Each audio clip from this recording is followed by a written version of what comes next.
It's your boy, Remoy George Phillip, the first. And it's Samantha Zessie Kifle. This is Maskulinity. The show that investigates the performance of masculinity in the world today, and you know we spell it with a hard K. So, Remoy. Yes, Samantha. I have a question for you. I don't know if I want to love this, but sure, okay, let's do it. Hit me. No, you're going to like this. Well, maybe. Last time you had us walk down memory lane and think back to our old Christian selves. Yes, I did. And to be honest, I completely forgot you were a pastor in a previous life. Like, you never preached about masculinity and men's role in the home? I mean, to be fair, I wasn't like a pastor. I just taught a few times in Texas and in New York a little bit on a pulpit, but never about men and men's roles in the home. Nah, never did that. Well, it's too late to walk it back because today I'm going to need you to dust off that old preacher's jacket in your Bible because we're going to go in and get biblical. Look, this is going to sound mad heretical or whatever, considering what we're trying to talk about, what you want to talk about, but fuck off. I don't want to. Do we have to? I mean, don't you worry about it, though, Remoy. I got, or should I say preacher boy Remoy? Ooh, okay, let's just stop right there. Let's pause right there, because actually, it'd be a whole lot cooler if we were doing like a Sinners episode. And yes, I can almost sing like the preacher boy himself. That's Preacher Boy from the movie Sinners. Apt title, especially for this episode, if you didn't catch that. I think it's probably time to demonstrate that, like how you can sing like Preacher Boy. Let's get it. Let's go. Bonus content. From the mountains to the sea. No, bonus content. Bonus content. Nice. Okay, well, let's take a mental note, everyone. We're getting back to that. But also, let's just say you won't be preaching to the choir on this one. You'll be getting some support from theologian, author, and speaker, Dr. James Spencer. And he also hosts a podcast named Christian First, where a lot of his focus is helping rethink how so many of the things that people interpret in the Bible, especially around masculinity with a hard K. We've got to get out of this whole bravado, machismo mess and start looking at this in a completely different way and saying, look, what it means to be male, what it means to be a male disciple has to emerge out of a Christian spiritual life. And if we can't get there, conforming to cultural notions of masculinity is never even going to be a good substitute. It's always going to be a bad substitute. Wow, okay. My guy, Dr. Spencer's out here preaching the real gospel. Well, we'll see how much good news we can get out of him and you right after this short break. Curious about next-gen men? We're a small part of a much larger movement to undefine masculinity for a brighter future. Our mission is clear: empower the next generation to use their curiosity, empathy, and courage to build a more equitable world. Join the Next Gen Men community as we learn and unlearn together. We're here to support boys and men to break free from limiting stereotypes. We're not just an organization, we're a catalyst for reimagining masculinity and fostering inclusivity. We're here to help open up possibilities for what men and boys can be. Explore the world of Next Gen Men at nextgenmen.ca and join the community to make a difference. Next Gen Men, shaping tomorrow's leaders one step at a time. Join us and help undefine masculinity and empower the next generation of men to lead with empathy and courage. All right, so here we go. Finally getting to do that Christianity episode you've always wanted to do. Yeah, but let's just say, I'm not here to validate or discount the legitimacy of the Bible. I am not qualified to do that. Fair. Sure. Makes sense. We're just going to be exploring some of these concepts to see how they've impacted our culture. Okay, fair. But why do you want to do this so bad? Like, why do you want to put me, your preacher boy Remoy, through the ringer of biblical questions? Oh boy, I created a monster. Bruh, you don't even know. But really, like, why do you want to, or why did you want to speak with even Dr. Spencer? Like, tell me. I guess I just had to know whether the Christianity that we know was actually dictated to be that way by the Bible, or if there was another story. Like after I found out about colonization as a youngster, I had a lot of doubts about a lot of other things. Like for instance, whether God actually wanted men to dominate others. Okay, yeah, that's fair. That tracks and sounds kind of similar to how I started questioning things. And I figured, but also like, come on, there's like the like empirical fact that the U.S. and a lot of the West, global North, quote unquote, in general, Christianity has this like huge outside effect in the culture, explicitly and implicitly. Exactly. So, preacher boy, Remoy, can you say a little bit more about that actually? I mean, come on. In God we trust is everywhere in our courts and wherever you could still swear on the Bible, say in those same courts, or like in the political realm, like there's so much made if you're a Christian or not. God forbid you're a Muslim, So those are just a few examples I can think of. True that. Also, God bless America, God bless you. Or even Christmas that's coming up super fast, too fast.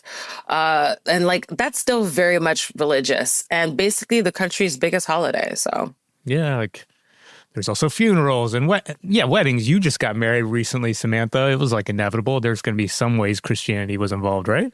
Oh, yeah, in lots of little ways and kind of in some big ways. And, Adam is Habasha and they're the world's oldest Christians, I'm pretty sure. So, yeah, traditions and prayers just all throughout. Yeah, you better say pretty sure because like my Indian Christian culture that I grew up in, their scholars would argue, I think it's like 49 BC or AD, excuse me, would argue that they're the oldest organized Christian sect. So back it up, Samantha and Adam. Just kidding, but not. Wow.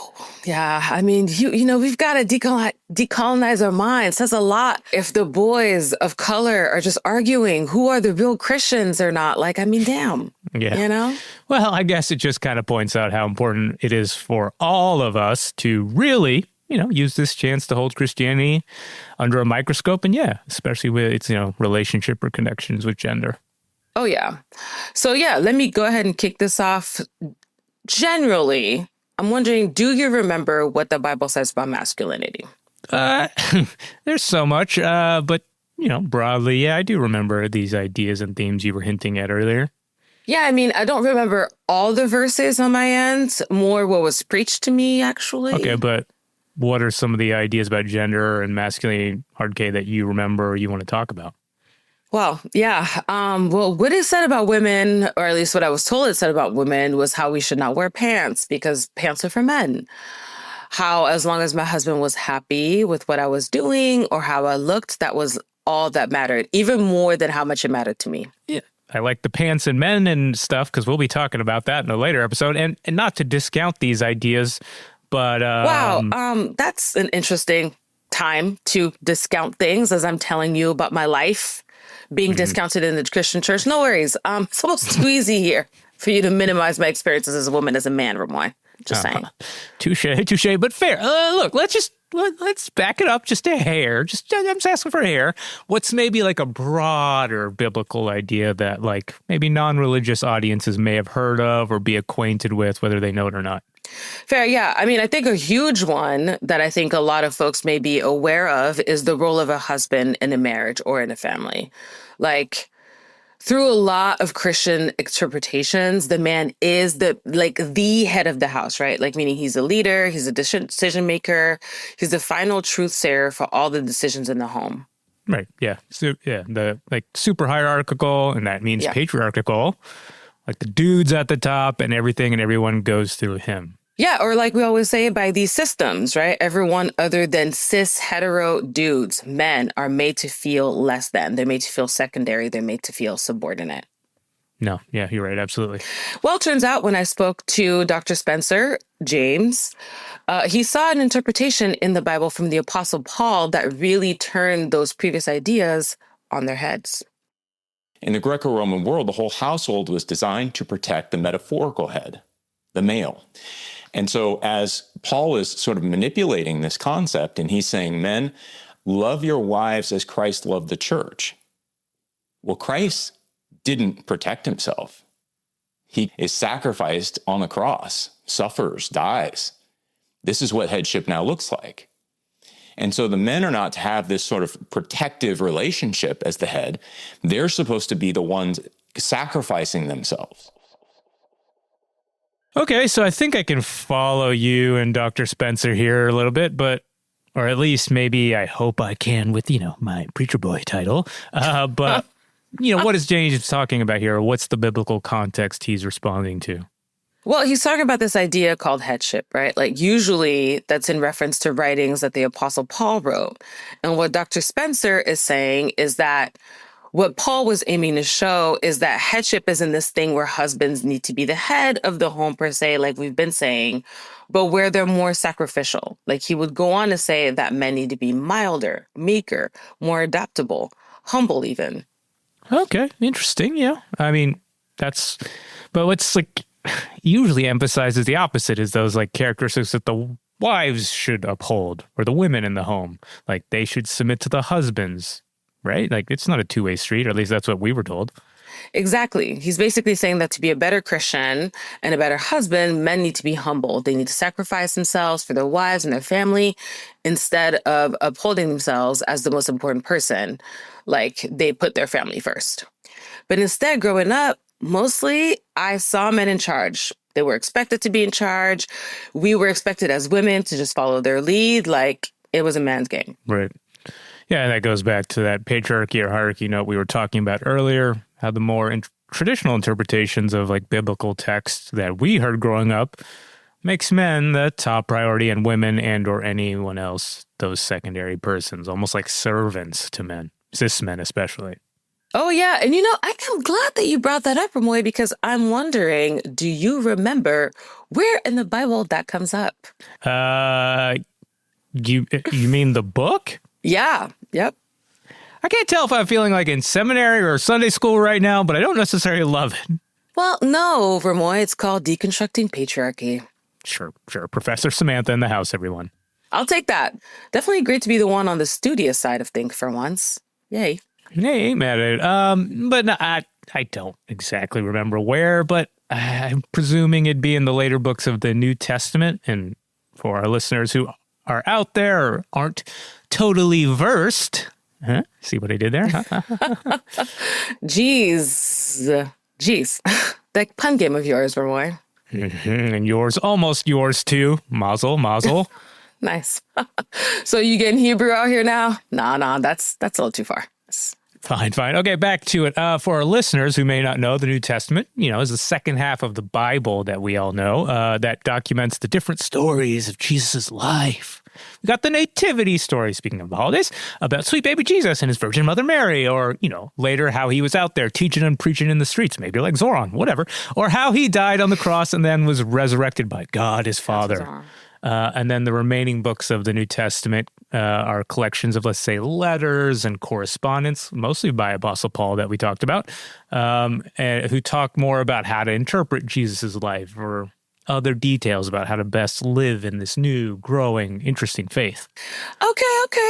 With that, you pass, preacher boy. You know what I mean? Even if you didn't actually answer my question, like my actual question. Hey, man, I'm just trying out here in these streets. Chill.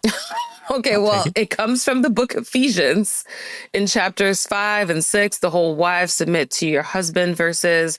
And traditionally, these got interpreted as that more hierarchical model you were mentioning. But James, he says otherwise.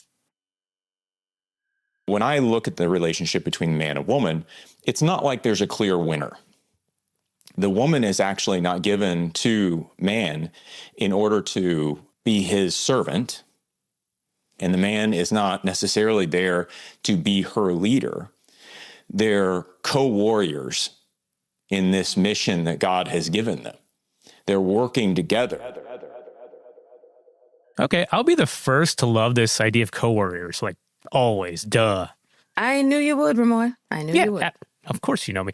Totally, I love this all, but still, there's actual biblical verses in the book of Ephesians, I presume, where it says, wives, submit to your husbands, no? I'm glad you asked. Well, glad. I'm glad you asked, though, because here's what James had to say about this.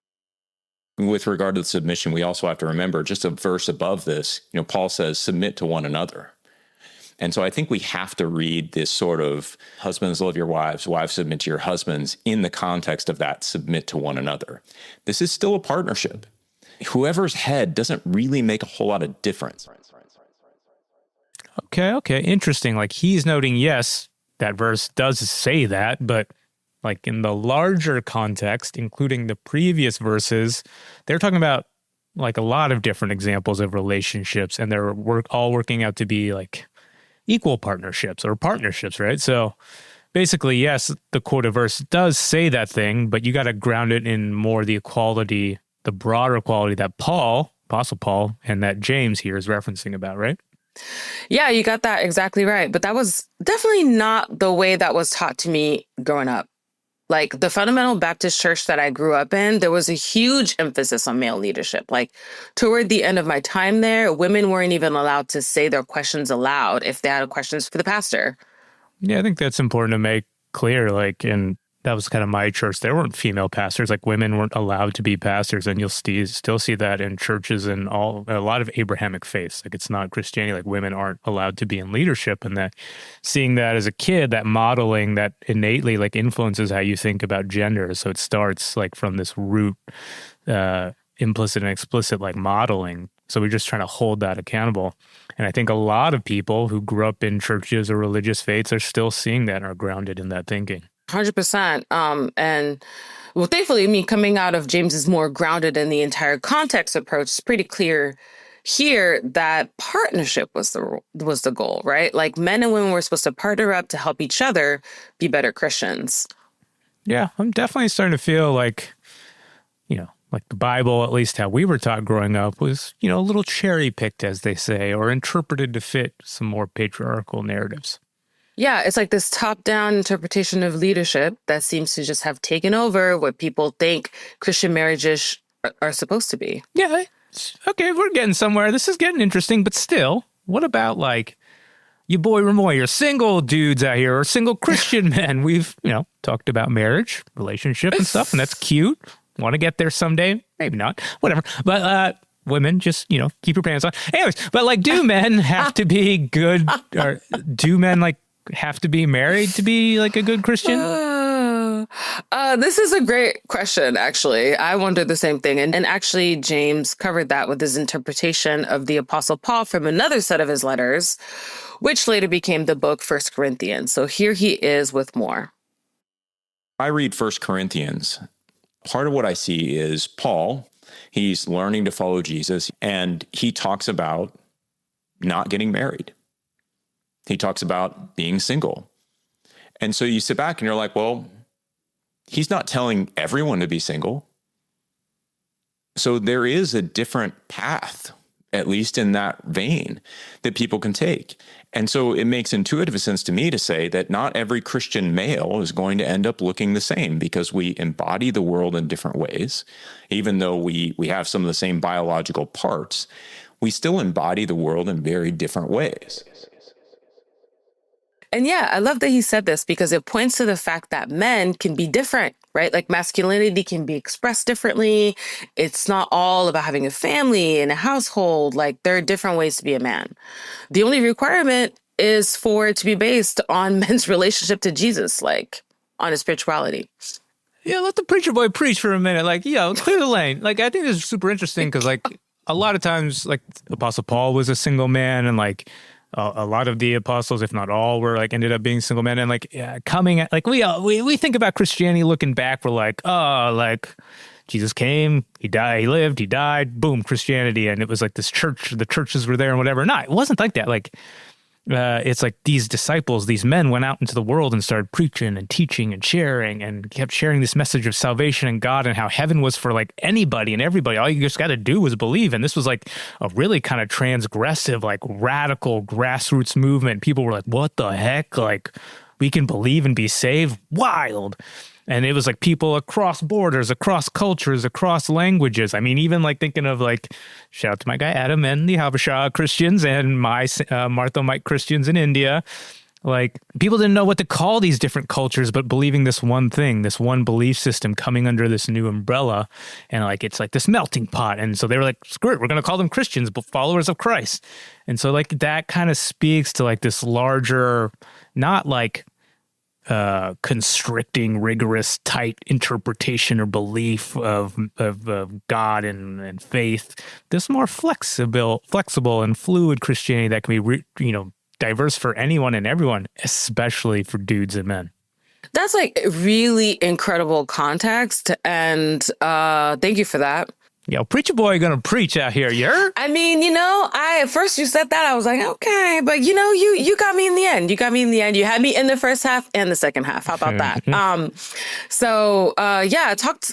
learned a lot talking to James, learning a lot talking to you, and it really does feel like a refreshing take, right? But especially since there's been a lot extreme conversation, extreme movements in Christian circles that are so different than they were when we were growing up. Yeah, I hear you. Just think this is where we're starting to go down maybe the opposite dark paths of where Christianity can be taken or is being taken. Yeah, I mean, we're talking about Christian masculinity, right? Like, I would be remiss not to have asked him about Christian nationalism. Like, now that I'm not Christian anymore, but I am chronically online, I see that rhetoric more than anything else in mainstream media. Like, I know you're not online, but do you know about Christian nationalism? I was lucky to read and give notes on a book called Why Do the Nations Rage by a former guest, actually. Shout out to my good friend and pastor, David Ritchie. Shout out to David. He wrote it on the influence on this like intentional political confluence between right-wing Christianity and American nationalism. So yeah, unfortunately, I maybe wish I didn't. I do know a bit or a lot. Ugh. Ever the literati, shout out to you for that. And yeah, I mean, it all does tie together. Like, Christian nationalism has been huge politically. We've seen some states start to actually embody and implement that combination of church and state. According to a study by the good folks at Pew Research Center, 50% of Americans feel that the Bible should have at least some influence in U.S. laws, which is honestly a huge number. I just don't understand, because separation of church and state is literally the First Amendment. And for those hardcore fundamental constitutionalists on the right, especially, it's kind of a big, giant red flag hypocrisy, no? But okay, whatever. I guess hypocrisy everywhere is the norm. That's fine. Fine.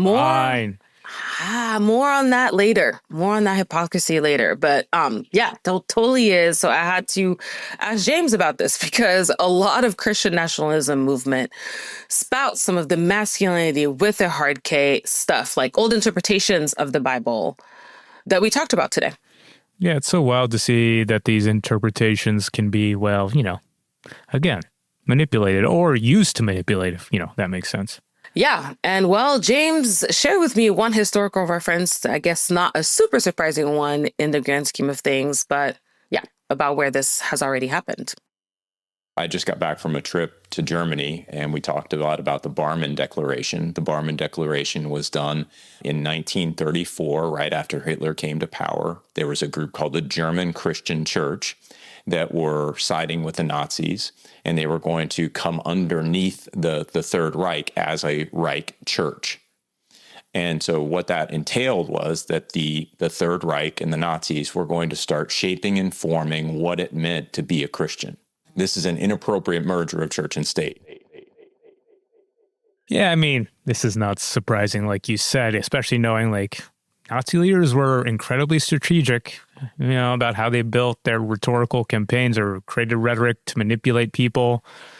I think in propaganda films is one thing, but, especially a new understanding of this relationship between the Third Reich and this version of a Christian church would be the perfect relationship to continue manipulating and using this deeply entrenched ideology or belief system of Christianity, and then use interpretations of it to push, again, white supremacy and any of all their beliefs, no matter how evil that could be, I guess, whatever. Which, just super tragic, ultimately tragic irony.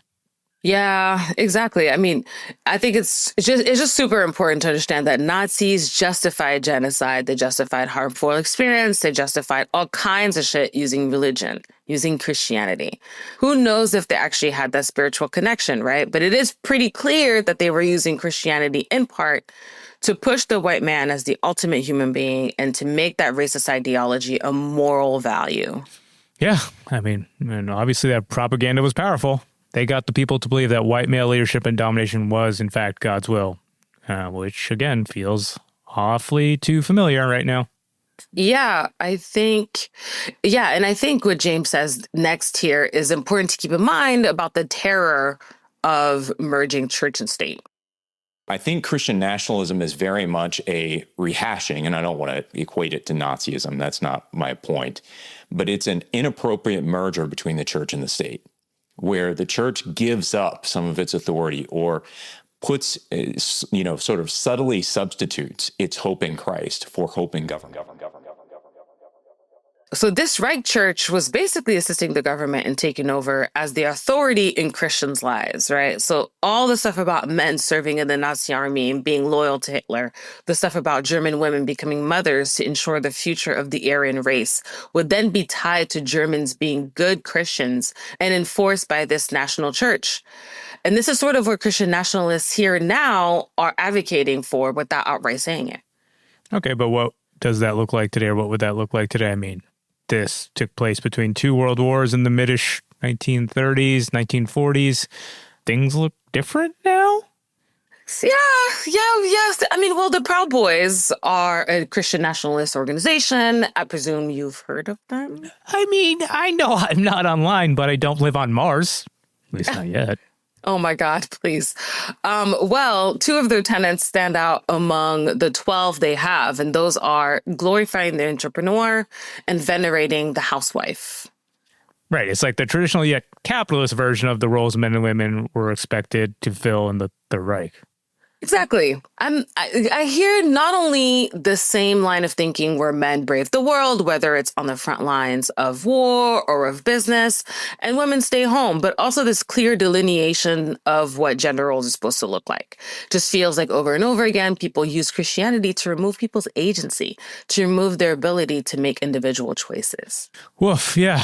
Definitely glad there's people like Dr. Spencer trying to shift the understanding, and not to mention provide different lenses of looking at history and yes, the Bible. Sometimes I wonder if I'd still be a Christian if this attitude of choice versus like ritual had been more prevalent. I mean, probably not actually. I stopped being Christian when I realized how much Christianity was leveraged to do bad things like colonize and murder across the world under the guise that it was God's will. So, probably not. But yeah. Cosign. Plus 1,000. Agreed, professor. Oh, I mean, preach. Oh, maybe pontiff Samantha. Yeah. Still feel a little uneasy about that, but yeah. I mean, to be honest, I'm just glad that there are Christians out here who want people to have choices rather than just prescribing rules on what different genders should do, just for the sake of control, So shout out to James and Christians like him who speak against co-opting Christianity to advocate for male dominance. Yeah, didn't you say he has like a podcast about this? Yeah, it's called Christian First, and we will link it in our show notes for the folks who are curious and want to do that deep dive.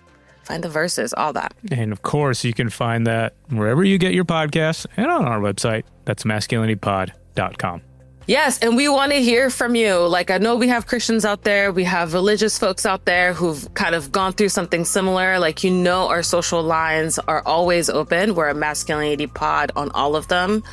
Masculinity always spelled with that hard K, and that includes Substacks, which we skipped last week because of the holiday, but we have a new one this week.